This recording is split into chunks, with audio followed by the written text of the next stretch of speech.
인사를 한번 하셔야죠. 하나님이 뭐 장로님을, 권사님을, 집사님을 아니면 당신이라고 하셔도 되고, 하나님이 당신을 많이 사랑하십니다.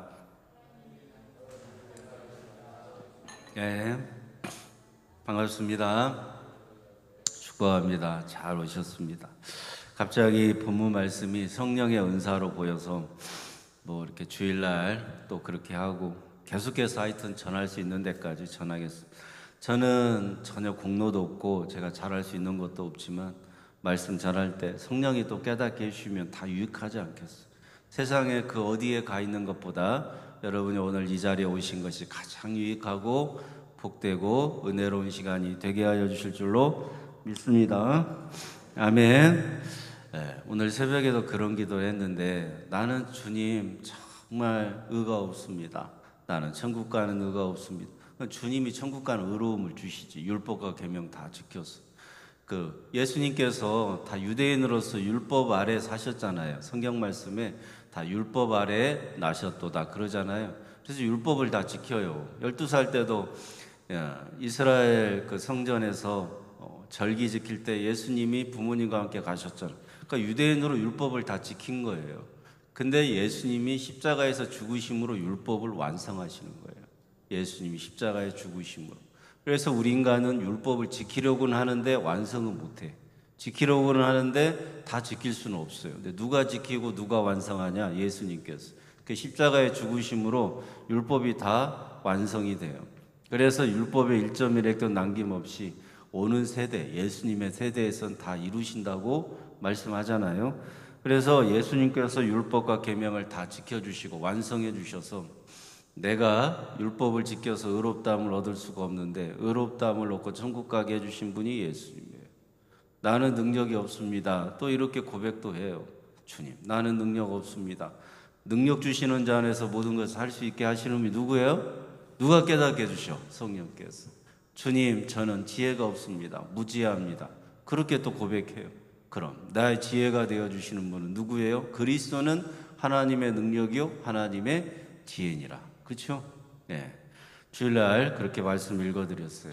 예수님이 다 나에게 힘이 되어주시고 능력이 되어주시고 지혜가 되어주시고 내 소망이 되어주시고 내 하루를 살 수 있는 내 모든 것은 다 누가 공급해 주시고 영원한 천국에 들어가게 하시느냐? 우리 예수님인 것을 성령이 깨닫게 해주시는 줄로 믿습니다. 여러분이 오늘 많은 일들을 하셨어도 다양한 성령의 은사 속에서 그렇게 예수님을 생각하고 예수님을 드러내면 주님은 영광 받으시고 기뻐하시는 줄로 믿습니다. 아버지 하나님께서 그렇게 예수님을 드러내면 기뻐하셔요. 내 아들 예수 그리스도를 드러내고 증거하는 것이 기쁨이라고 분명하게 말씀하잖아요. 고린도전서 1장, 2장을 읽어가고 있는데 그렇게 분명히 사도 바울이 예수님을 만나고 고백을 하잖아요. 예수가 그리스도인 것을 증거할 때 그 예수님이 하나님의 뜻대로 이 세상에 오셔가지고 우리를 대속하셔서 십자가에 죽으심으로 십자가의 도가 미련하게 보여도 멸망당하는 자들에게는 미련하게 보여도 하나님의 능력 안에 있고 하나님의 은혜 안에 있는 자들에게는 그게 그렇게 지혜롭게 보여요. 네. 여러분, 십자가의 도가 미련하게 보이는 것은 망하는 인생입니다. 십자가의 도가 뭐예요? 바로 하나님께서 이 땅에 인간으로 오셔갖고 나의 죄악을 대신하여 죽으시잖아요. 그리고 3일 만에 부활하시잖아요. 부활하신 예수님께서 성령으로 나와 함께 하시죠. 이게 간단하잖아요. 단순하잖아요. 이 단순하고도 간단한 십자가의 도가 내 인생의 그 어떤 지혜보다 어떤 능력보다 어떤 힘과 어떤 권세보다 더 뛰어나고 더 위대한 진리로 받아들이는 성도는 그 십자가의 도로 말미암아 멸망당하지 않고 영원한 천국에 들어가는 복된 인생이 다 되게 해주신다고 누가 말씀하셨어요? 우리 주님이 말씀하시잖아요.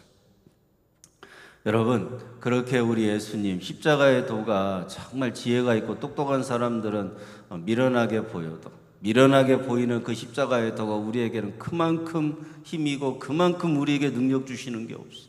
그게 나의 지혜가 되고 내 소망이 되고 내 힘과 능력이 되어주시는 십자가의 도, 예수님이 나를 대속하신 그 은혜와 사랑에 대해서 오늘 또 감사하고 감격하는 성도는 내 모든 일들이 다 주님을 증거하고 모든 일들이 예수님으로 하나 되게 하는데 쓰임받기를 기도하고 원한다는 말입니다.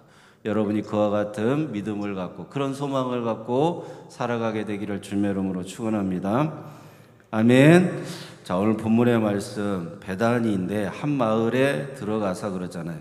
요한복음 11장과 12장에 똑같이 나와요. 이게 요한복음 11장, 12장에 똑같은 말씀이 나오는데 내용은 좀 달라졌어요. 왜 달라지느냐? 사도 요한이 요한복음에서 보았을 때 그 다음에 누가복음에 또 이렇게 누가가 보고 기록했을 때 이게 조금씩 관심사가 다른 거예요. 성령은 그렇게 다양하게 역사해요. 제가요 말씀 전하고 한번 이렇게 교인들한테 어떤 부분에 은혜가 됐냐고 새가족 양육할 때 물어보잖아요. 새가족 양육을 해보면 다 달라. 그리고 집사람한테도 물어봐. 나는 이 부분에 포커스를 맞추고 막 이 부분이 은혜가 될 거라고 얘기를 했는데 집사람은 또 그게 아니더라. 네. 제가 여러분들한테는 다 못 물어보지만 그렇게 그 설교 중에 내 마음에 와닿는 부분은 성령께서 역사하셔서 다양하게 깨닫게 하시는 것입니다. 여러분, 사도 요한을 통해서 요한복음에서는 나사로가 죽었다가 살았잖아요. 요한복음 11절 나는 부활이요 생명이니 그게 나사로에 대한 말씀이에요.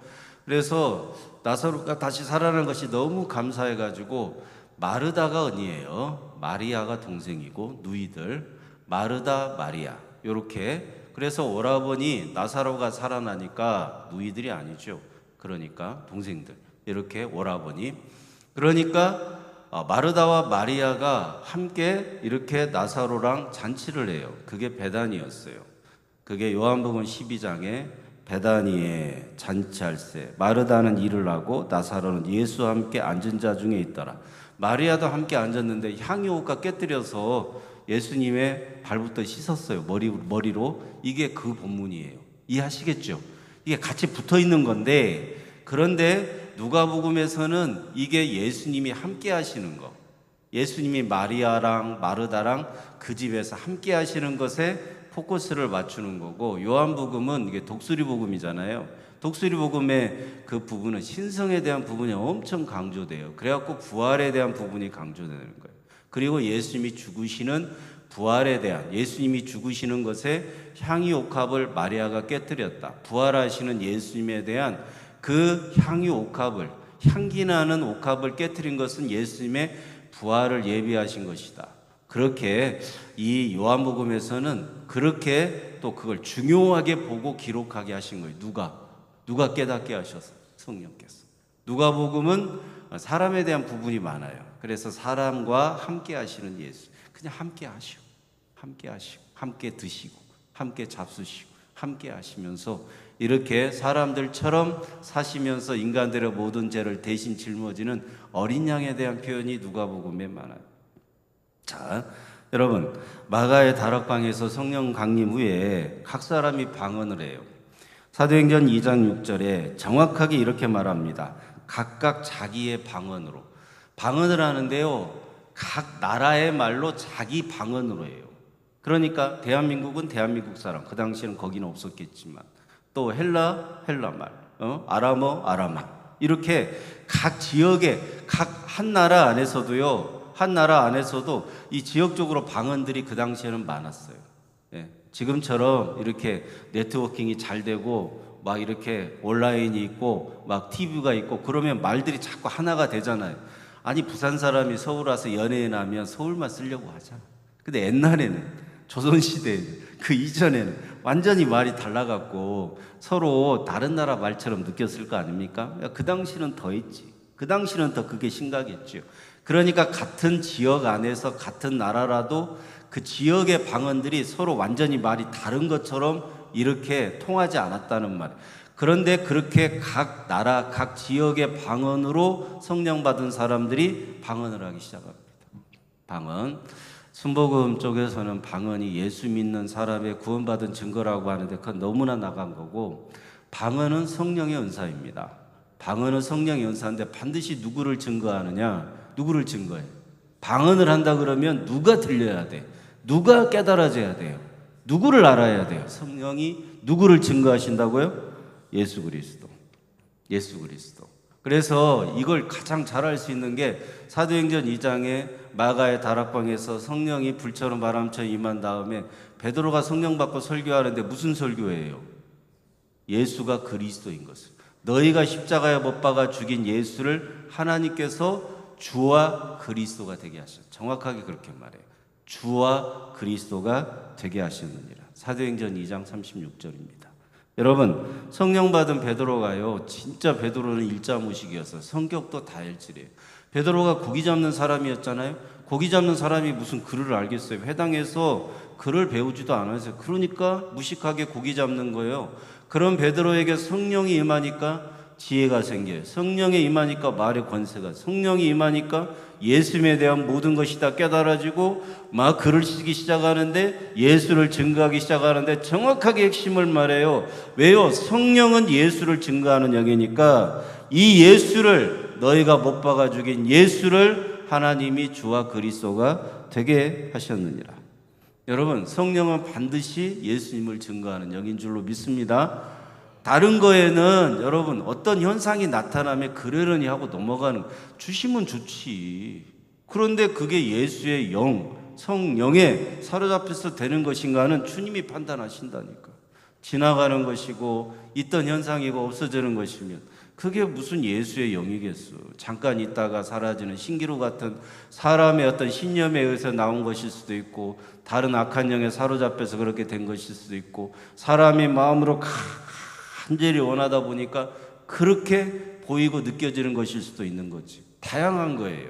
제가 성령의 역사 속에 방언이나 신유의 은사나 통변의 은사나 이런 걸 부정하는 게 아니에요. 그건 다 예수의 영에 예수 그리스도를 증거하는 데 쓰임 받도록 주님께서 역사하신다는 것을 여러분이 잊지 말기를 바랍니다. 정말 베드로는 무식했어요. 그런데 성령 받은 다음에 가장 정확하게 예수님을 증거하는 사도 중에 한 사람이 됐어요. 예수가 그리스도라고. 성령의 은상은 아주 다양해요. 여러분, 빌립에게 임한 성령도 다양하고 아볼로에게 임한 성령의 역사도 다양해요. 다 다양해요. 성령의 역사는 바울에게 임했을 때도 다양하게 나타냈어요. 성령의 역사는 다양해도요, 예수님으로 하나 되게 하시고 교회가 하나 되게 하시는데 성령은 역사하시는 줄로 믿습니다. 이게 중요해요. 성령이 역사하시는 게 교회가 하나 되게 하려. 안 그러면 각자 다 자기 소견에 오른 대로 각각의 어떤 영에 사로잡혀 갖고 막 그렇게 갈 거 아닙니까? 그러면 교회를 하나 되게 하고 성도를 하나 되게 하고, 예수님으로 교회가 하나 되고 예수님으로 성도가 하나 되게 하는데, 성령의 은사는 성도들에게 다양하게 나타나도 예수님으로 하나 되게 하신다는 것을 여러분이 놓치지 말기를 바랍니다. 따라서 한번 하실까요? 성령의 은사는 다양해도, 크게 하세요. 성령의 은사는 다양해도 예수님이 하나 되게 하신다. 이게 성령이 우리 가운데 임재하시는 목적입니다. 예수님으로 교회가 하나 되고 예수님으로 성도가 하나 되고, 그게 성령의 역사하시는 다양한 은사 속에서 성령의 역사하시는 목적이에요. 여러분, 성도가 열이면 열이면 열 다 다르게 성령이 역사하는 것처럼, 성령의 은사가 나타나는 것처럼 보이잖아요. 제가 깨달은 게 뭐냐면, 성령의 다양한 은사는 오늘 설교 말씀 제목처럼 예수님으로 하나 되게 하시려고 성령은 역사하신다는 거예요. 네. 방언을 하든 통변을 하든 신유의 은사가 있든 일을 하는 은사가 있든, 여러분 오늘 말씀에 마르다는 일을 하는 은사가 있었어요. 솜씨도 좋았어요. 그리고 정말 예수님이 오셨을 때 몇 명이나 왔겠어? 예수님이 나사로의 집에 왔어요. 잔치를 하는데 몇 명이나 왔겠어? 최소한 13명 오지 않았겠어요? 제자들은 왔겠지. 그런데요, 예수님을 따르는 제자들이 12명이라고 하지만 항상 예수님을 따라다니는 사람들이 또 그 외에도 많이 있었어요. 그러니까 수십 명일 수도 있는 거예요. 수십 명. 예수님이 나사로의 집에 들어가신다. 그러면 그 예수님을 따라가는 사람들이, 그 예수님 주변에 12명의 제자들도 있지만 예수님을 따르는 무리도 있을 거 아닙니까? 그러면 수십 명일 수도 있어요. 최소 13명이에요. 그럼 13명에 대해서 반찬을 하고 밥을 하고 음식 준비를 하려면 얼마나 분주하겠어요? 얼마나 마음이 바쁘겠어요? 얼마나 잘하고 싶겠어요? 오라버니 살려주신 분인데. 베다니라고 하는 동네에 나사로 집이 있었는데, 베다니라고 하는 동네는 거지들이 사는 동네란 뜻이에요. 가난한 사람들이 사는 집이 베다니예요. 베다니라는 뜻이 언어로 이야기할 필요는 없고, 베다니라고 하는 뜻이 가난한 사람들의 집이란 뜻이에요. 그러니까 가장 가난한 사람들이 갈릴리의 어느 동네에 모였는데 그 동네 이름이 뭐라고요? 베다니. 여러분, 옛날에 가난한 사람들은 다 한쪽에 모여 살았어요. 한 곳에. 그죠? 지금은 아파트 옆에 큰 거 있어도 또 옆에 가난한 사람도 살고 그러지만, 예전에는 가난한 사람은 가난한 사람, 부자들은 부자, 동네에 이렇게 무리지어서 살았잖아요. 자, 베단이라고 하는 동네는 아주 가난한 사람들의 동네였어요. 그 집에 마르다가 음식을 준비하려니까 얼마나 복잡하겠어요. 돈도 없고. 예? 그 다음에 동생 마리아는 그 시집 가려고 미천으로 모아둔 향유옥금 하나 다 깨트려 버리지. 또 집안에 쌀떡 다 드러내고, 집안에 있는 고기, 양고기 다 꺼내놓고, 집안에 있는 참기름이면 뭐 먹을 거 다 끄집어냈고, 예수님과 제자들 오신다고 그냥 대접을 하는데 마리아의 마음이 얼마나 분주하고 바쁘겠어. 그때 사단이 났습니다. 그때 일이 벌어졌는데, 자, 무슨 일이냐, 이런 거예요. 40절에 마르다는 준비하는 일이 많아 마음이 분주했어요. 근데 마리아는 뭐 하고 있었어요? 마리아 뭐 하고 있어요? 예수님 앞에서 주님 말씀 듣고 싶어요. 저는 언니처럼 일하는 거 관심 없어요. 예수님 오신 거 우리 예수님만 바라보고 저는 예수님 앞에 가만히 앉아 있으랍니다. 이렇게 한 거예요. 그러니까 마르다가 어떻게 했습니까? 예수님 보고, 아니 저 동생 마리아 보고 일 좀 도와달라고 말 좀 해주세요. 자기 말을 안 들었나? 자기가 직접 하지. 아니면 끄집고 가든가. 왜 또 예수님을 팔아서 그렇게 하실까? 이런 생각도 들고. 41절에 주께서 대답하여 이르시되 마르다야 마르다야, 내가 많은 일로 염려하고 근심하나 몇 가지만 하든지 혹은 한 가지만이라도 족하니라. 마리아는 좋은 편을 택했다. 저 보시죠. 이게 난해 구절일 수도 있어요. 왜냐하면 제가 어려워요. 목사가 어려우면 저는 그냥 난해 구절이라고 생각해요. 제가 뭘 많이 알아서 그런 게 아니라 예전에 설교했을 때 이거 설교했던 기억이 나요. 여러분도 분명히 들으셨을 거예요. 마르다는 일을 많이 한다. 그리고 마르다는 일 중심이고 사람 중심이다. 마리아는 일 중심이다. 마리아는 사람 중심이다. 이거 갖고 MBTI 갖고 사람의 성향 분석을 이 본문 갖고 하기도 하고, 두 번째로, 자, 마르다는 세상 중심이다. 대접을 어떻게 해야 할까? 예수님이 오셨으면 어떻게 음식을 대접할까? 이런 일로, 그리고 어떻게 대접을 할까? 이런 생각들을 하는 마르다에 대해서 이야기를 하면서, 이거는 예수님께서 덜 중요하게 생각하는 거다. 이거는 영적으로 그렇게 중요한 일이 아니었다. 진짜 중요한 일은 마리아였으니, 마리아처럼 말씀 듣는 거, 예수님 앞에 앉아 있는 거, 그리고 이건 영적으로 굉장히 예수님 앞에서 말씀을 듣는 거, 예수님을 바라보는 거, 이게 중요하고, 교회 모든 성도들은 그렇게 일하는 것보다, 일 중심보다는 무조건 예배 중심, 말씀 중심, 기도 중심, 주님을 바라보는 일에 우리가 우선적으로 해야 된다는 설교 들어보셨어? 안 들어보셨어? 들어보셨지? 안 들어보셨어요? 제가 했다니까요. 여러분한테 한 건 아닌데 제가 했어요, 전에. 그런데 이 본문 말씀 읽으면서 뭔가 놓치고 있는 게 있지 않을까? 주님의 마음을 구하고. 왜냐하면 성경은 또 예수 중심이잖아. 그럼 이게 일 중심이냐? 또 영적으로 내가 예수님만 중심으로 놓고 말씀 들으려고 앉아있는 게 중요하냐? 그러면 교회 일은 누가 해요? 아니, 밥은 누가 하고 청소는 누가 해요? 그런 일을 하찮게 여기고 무시하고 짓밟으면, 그러면 다 말씀 듣고 싶어요. 그러면 주일날 밥은 누가 해서, 밥은 주일날 누가 해서 먹고, 교회 청소는 누가 하고, 교회 일은 누가 해요? 우리 장로님들이 교회 일 하시고, 권사님들, 집사님들이 교회 일 하시는데, 그럼 다 같이 그냥 은혜 받는 거, 영적으로 말씀 듣는 거, 기도하는 거, 이것만 하면 교회가 어떻게 돌아가겠어요? 교회가 어떻게 되겠어? 그러니까 그런 뜻이 아니라는 거예요. 왜냐하면 주님은 그렇게 하실 일이 없어요. 그렇게 하실 리가 없어요. 그래요. 그럼 무슨 뜻일까 이게? 이렇게 말해요. 예수님께서 대답하시되 마르다야 마르다야, 내가 많은 일로 염려하고 근심하나 몇 가지만 하든지 한 가지만이라도 족하다. 마리아는 좋은 편을 택하였으니 빼앗기지 않. 예수님께서는 마리아를 더 궁히 여기고 불쌍히 여기는 마음으로 이런 말씀을 하셨을까요?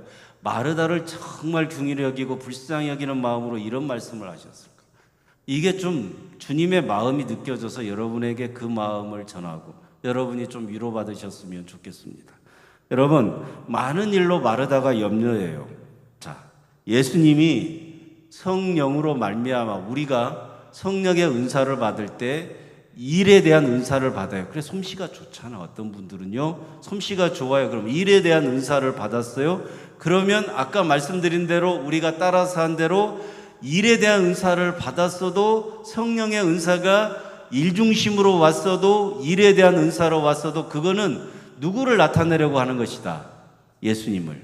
예수님이 하나 되게 하려고, 일하는 사람도 예배드리는 사람도 하나 되게 하려고 성령은 다양하게 은사를 주시고 역사하신다는 거 잊어버리면 안 돼요. 이해하시겠어요? 네, 그래요.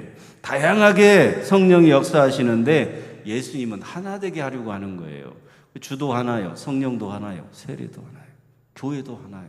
그러니까 성령의 은사는 다양해도 예수님은요, 교회가 하나 되고 성도가 하나 되게 하시려고 다양한 성령의 은사로 역사하신다는 거예요. 그래서 어떤 사람은 일을 잘해요. 솜씨도 좋고 교회 일에 관심이 많아요.